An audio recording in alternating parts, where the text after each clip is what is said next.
सपना अवस्थी एक ऐसी गायिका जिन्होंने 90 के दशक में एक से बढ़कर एक हिट गाने दिए हैं। सपना अवस्थी के गाए हुए गाने को कौन भूल सकता है, फिर वो चाहे अंश फिल्म का जो बीच बजरिया हो, या फिर राजा हिंदुस्तानी का परदेसी परदेसी, या फिर दिल से फिल्म का छैया छैया, और दुश्मनी फिल्म के बन्नो तेरी अखियाँ फूर में दानी को कौन भूल सकता है। सपना अवस्थी ने बॉलीवुड में भले ही कम गाने गाए, मगर उनके गाए सारे गाने कालजयी हैं।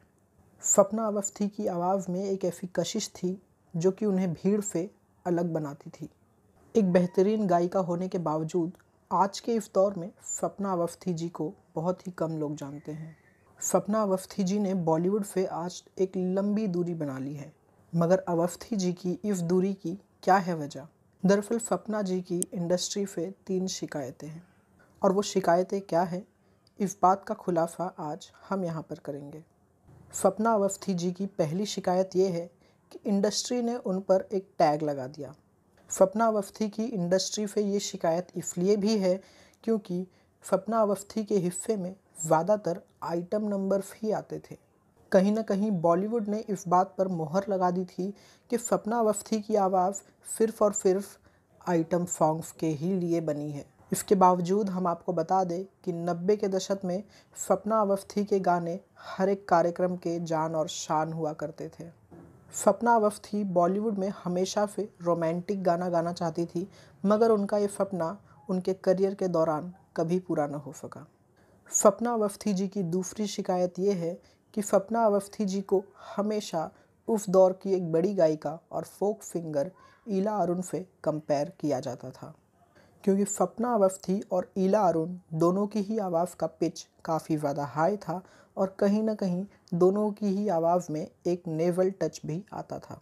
और इसी के कारण उस ज़माने में कहीं ना कहीं सारे डायरेक्टर्स ईला अरुण और सपना अवस्थी जी को एक साथ एक गाने में लेने के लिए कतराते थे, और ये सिलसिला फिल्म राजा हिंदुस्तानी के परदेसी परदेसी गाने के बाद से शुरू हो गया था। तीसरी और सबसे बड़ी शिकायत है फिल्म चाइना गेट के छम्मा छम्मा गाने को लेकर। आप सभी को याद ही होगा कि फिल्म चाइना गेट का छम्मा छम्मा गाना कितना ज़्यादा पॉपुलर है। इस गाने की पॉपुलैरिटी का अंदाज़ा आप इस बात से लगा सकते हैं कि उर्मिला मातोंडकर ने इस फिल्म में सिर्फ एक गाना किया था, मगर इसके बावजूद उन्हें फिल्म के पोस्टर में सबसे बड़ी जगह मिलती है। इस गाने से सपना अवस्थी इसलिए भी नाराज़ है क्योंकि सपना अवस्थी बताती है ये गाना मैंने गाया है, मगर मेरा ये गाना स्क्रीन पर नहीं है। दरअसल फिल्म चाइना गेट का गाना छम्मा छम्मा 2 आवाज़ों में रिकॉर्ड हुआ था। एक आवाज़ है अलका याग्निक की और दूसरी आवाज़ है सपना अवस्थी जी की, मगर स्क्रीन पर या फिर टीवी पर हम जब भी इस गाने को सुनते हैं तो इस गाने में जो आवाज़ है वो अलका याग्निक की है। और इसी के विपरीत सपना अवस्थी जी का गाना हमें सिर्फ MP3 ऑडियो में सुनने मिलता है। इस गाने का कोई वीडियो नहीं है।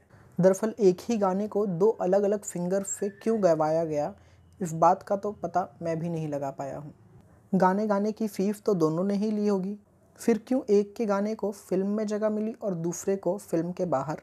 मगर मैं इतना ज़रूर दावे के साथ कह सकता हूँ कि इस गाने की रिकॉर्डिंग पहले सपना अवस्थी जी के साथ हुई थी, मगर फिर किसी कारणवश इसे अलका याग्निक की आवाज़ में रिकॉर्ड करवाया गया और बाद में इसी गाने को फिल्म में जगह दी गई। अगर इसके पीछे की कोई ठोस वजह आपको पता है तो आप कमेंट में बता सकते हैं।